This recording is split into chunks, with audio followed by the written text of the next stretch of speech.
Assalamualaikum warahmatullahi wabarakatuh. Jamaah salat zuhur dirahmatullah. Untuk pada siang hari ini yang disampaikan oleh Ustaz Haji Jum'ah. Alhamdulillah dalam ada bersama-sama dengan kita. Untuk itu marilah kita persilakan pada beliau. Assalamualaikum warahmatullahi wabarakatuh. Assalamualaikum warahmatullahi wabarakatuh. Alhamdulillah, wassalatu wassalamu ala rasulillah wa ala alihi wa sahbihi wa mawala. Wa la haula wa la quwwata illa billah. Rabbi shrah li sadri wa yassir li amri wahlul 'uqdatam min lisani yafqahu qawli. Jamaah salat zuhur Masjid Raya Syekh yang dirahmati Allah. Ada potongan ayat yang sering kita baca di doa iftitah. Inna sholati wa nusuki wa mahyaya wa mamati lillahi rabbil alamin. Potongan ayat itu sering kita baca di dalam doa iftitah. Ketika seseorang sudah mempersembahkan hidupnya dan matinya hanya untuk Allah, itulah orang yang sesungguhnya merdeka, orang yang tidak dibelenggu di luar Allah, hidup dan semua aktivitasnya hanya untuk Allah. Hadirin, pertanyaannya adalah apakah kita sudah menjadi orang yang merdeka sesuai dengan ikrar kita ketika sebelum sholat? Waktu yang singkat ini sama-sama kita renungi potongan ayat. Hakikat kemerdekaan adalah orang yang sudah merdeka dari rasa takut dan penilaian dari orang lain. Ketika orang masih ada rasa takut kepada selain Allah, hakikatnya dia belum merdeka, masih dibelenggu dengan rasa takut. Contoh, ada orang tahu tentang kebenaran, tapi dia takut mengungkapkan kebenaran itu. Takut kehilangan jabatan, takut kehilangan popularitas, takut kehilangan pangkat. Takutnya bukan kepada Allah, padahal dia tahu sebuah kebenaran itu, dia takut mengungkapkan. Atau orang yang masih terbelenggu dengan penilaian orang lain.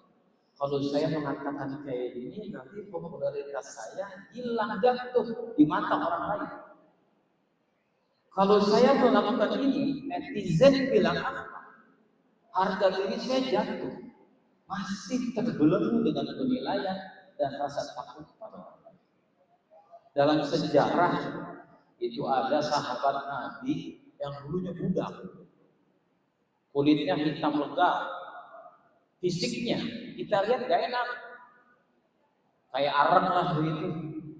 Tapi dia adalah orang yang merdeka.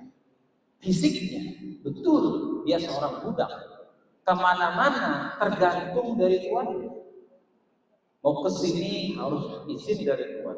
Semua kehidupannya secara fisik dia tergantung oleh tuannya, tetapi hatinya dia udah merdeka. Suatu saat tuannya itu meletakkan Bilal ini ke lapangan yang terik matahari, diletakkan batu di atas tubuhnya, dipaksa untuk mengatakan Latta dan Uzza sebagai Tuhan. Tapi si Bilal ini bilang Ahad, Ahad, Ahad, Tuhan saya hanya Allah. Sebenarnya itulah hakikat sebuah kemerdekaan. Dua hilang rasa takut kepada selain Allah.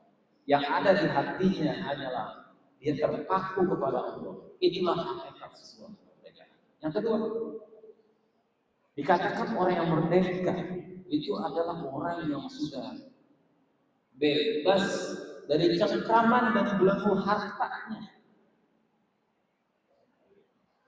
Bukan berarti Islam melarang orang itu kaya.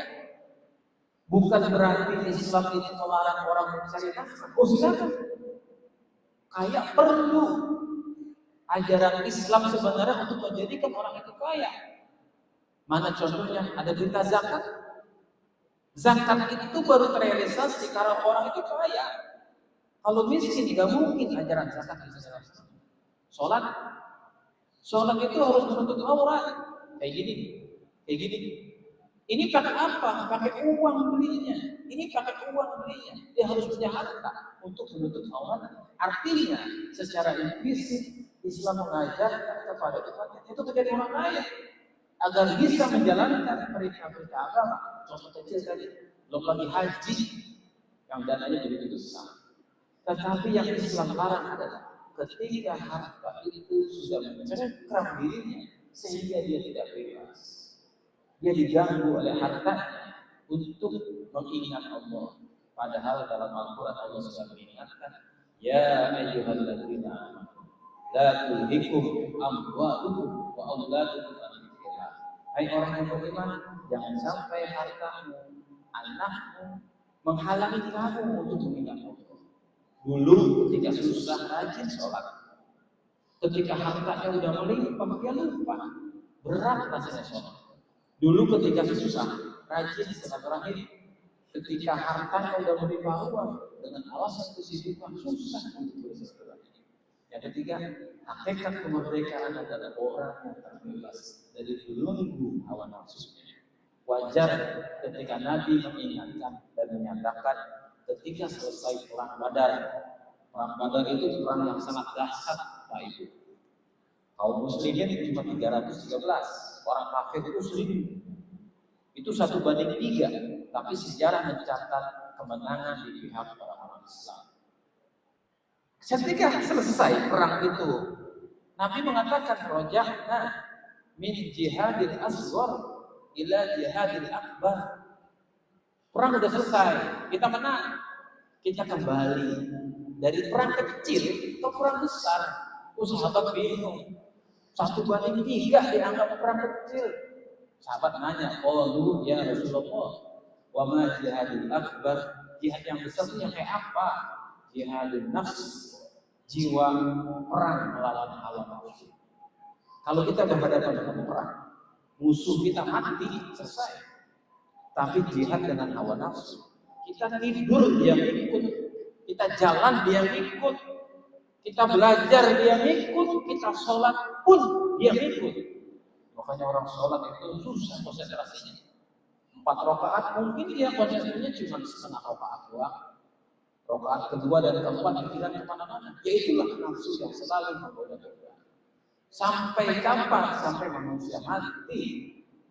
Ketika dia terbelenggu dengan hawa nafsu, keserakahannya, egonya, dendamnya yang masih berkecamuk dalam hatinya, hakikatnya orang itu belum merdeka. Maka Allah akan menagih janji terhadap ikrar yang kita bacakan sebelum sholat. Inna sholati wa nusuki wa mahyaya wa mamati lillahi rabbil alamin. Kemana ayat itu yang sudah kamu ikrarkan setiap sholat? Mudah-mudahan Allah bantu kita semua, berikan taufik dan hidayah agar kita bisa menjadi orang yang merdeka sesungguhnya, yang terbebas dan bisa mengendalikan hawa nafsu kita, bisa mengendalikan harta yang Allah titipkan kepada kita. Tidak ada rasa takut kecuali Allah. Assalamualaikum warahmatullahi wabarakatuh.